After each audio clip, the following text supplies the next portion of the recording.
Bismillahirrahmanirrahim. Assalamualaikum warahmatullahi wabarakatuh. Alhamdulillah. Alhamdulillahilladzi hadana lihadza wa ma kunna linahtadiya laula an hadanallah. Asyhadu an la ilaha illallah wahdahu la syarika lah wa asyhadu anna Muhammadan abduhu wa rasuluh. Amma ba'd. Teman-temanku yang semoga dirahmati, dilindungi dan dijaga oleh Allah Subhanahu wa ta'ala dimanapun teman-teman berada. Teman-temanku, saya ingin sharing kepada teman-teman sekalian. Ada beberapa ciri orang yang dalam dirinya bertengger syaitan dari bangsa jin. Sebenarnya ciri-ciri ini cukup luas, cukup banyak, tapi insyaallah ta'ala saya ingin menyampaikan beberapa yang semoga dengan penyampaian ini bisa bermanfaat buat teman-teman sekalian dan keluarga serta saudara yang berada di rumah. Yang pertama adalah ciri gangguan syaitan dari bangsa jin yang bertengger di dalam diri kita.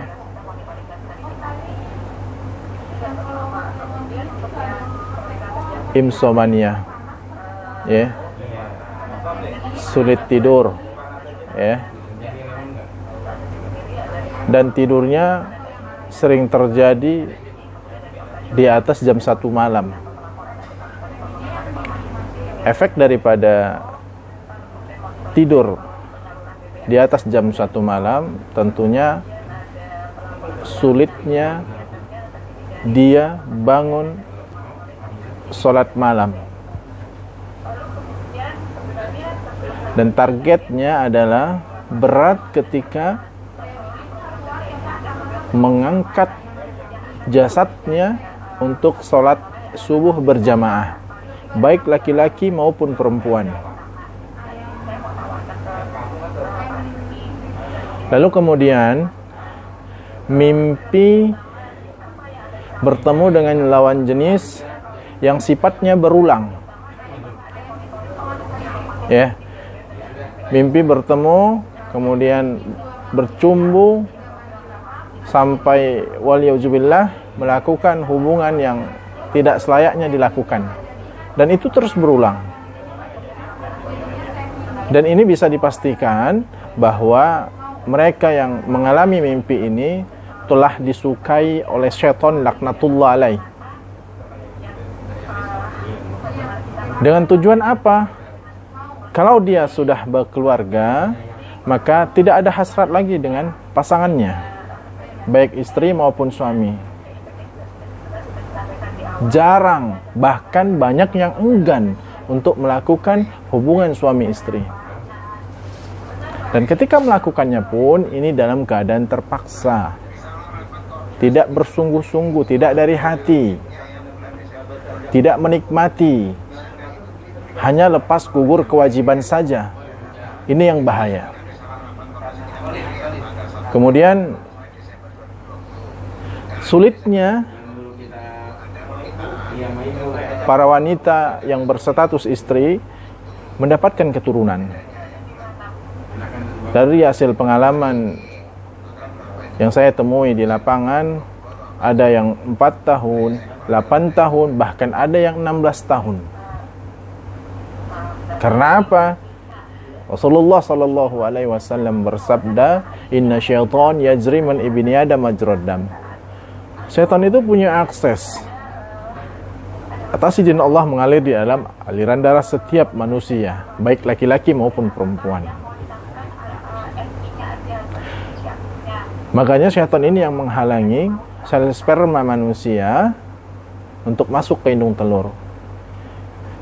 Kemudian berlama-lama di kamar mandi, bernyanyi, bersiul, dan dia betah di sana. lalu sering bercermin, bangga terhadap tubuhnya, terhadap dirinya, berlama-lama bersolek bagi wanita, pun bagi laki-laki demikian. Lalu kemudian sulit mendapatkan pasangan, baik laki-laki maupun perempuan. Ketika laki-lakinya sudah suka, sudah cocok, tetapi perempuannya yang tidak cocok.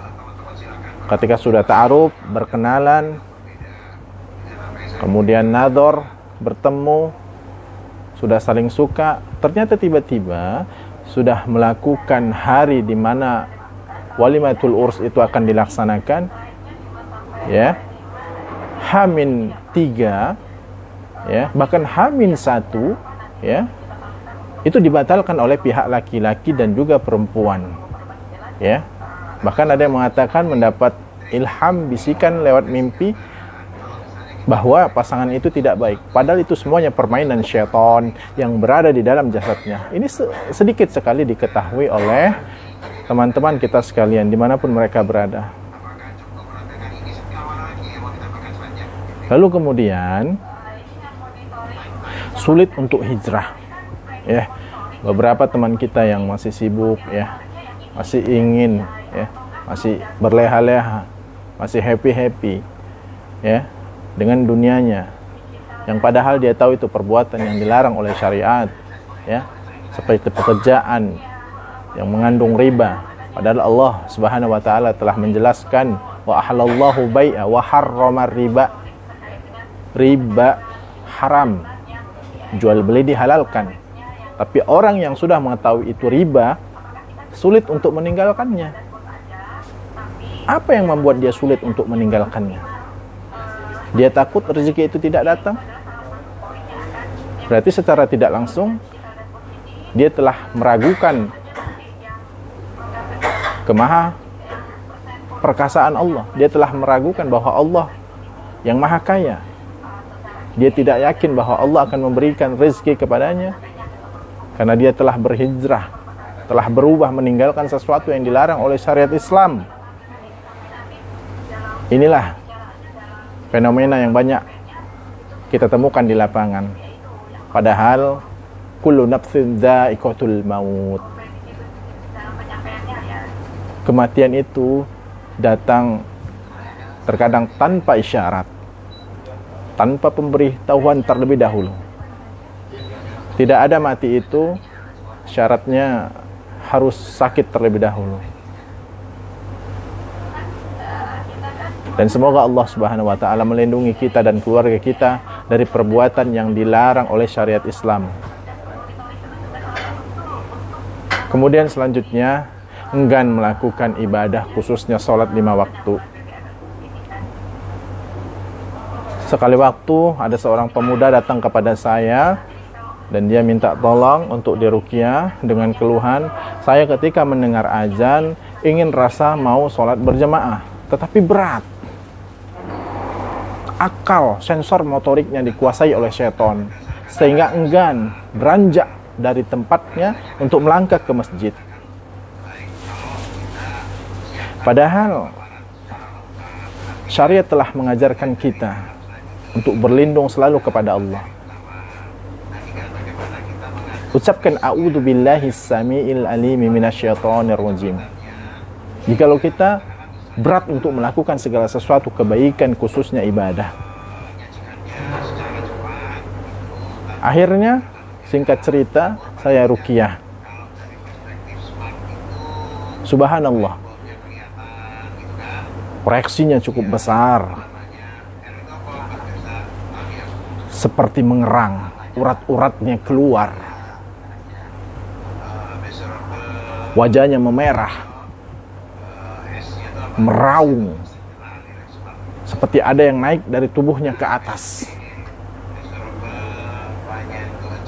Otot-ototnya semua kaku, seperti ada jiwa lain yang ingin keluar dari jasadnya.